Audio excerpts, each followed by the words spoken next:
ಅದು ಸಾಮಾನ್ಯ ಕಲೆ ಅಲ್ಲ, ಅದು ದೊಡ್ಡ ಕಲೆ ಅದು.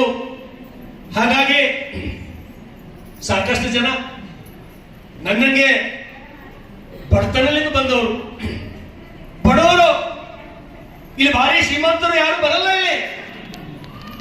ಇಲ್ಲಿ ಈಗ ಪರಕ ಈ ಜಾನಪದ ಗೀತೆಗ ಇದು ಕೇಳಕ್ ಒಳ್ಳೆ ಅಂತಾರವರು.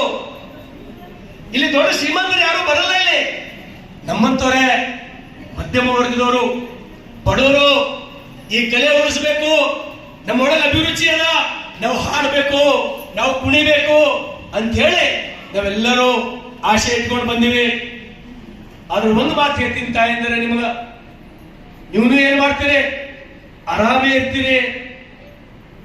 ಯಾರ ಮೇಲೆ 8 ತೊಲಿ ಬಂಗಾರ ನೋಡಿ ಬಂದ್ರೆ ನಿಮ್ ತಲೆ ಕೆಡ್ತದೆ. ಯಾರು ಕೊಳ್ಳಾಗರೆ, ಯಾರೇ ಒಬ್ರು ದೊಡ್ಡ ಕಾರ್ನಾಗ ಹೋದ್ರ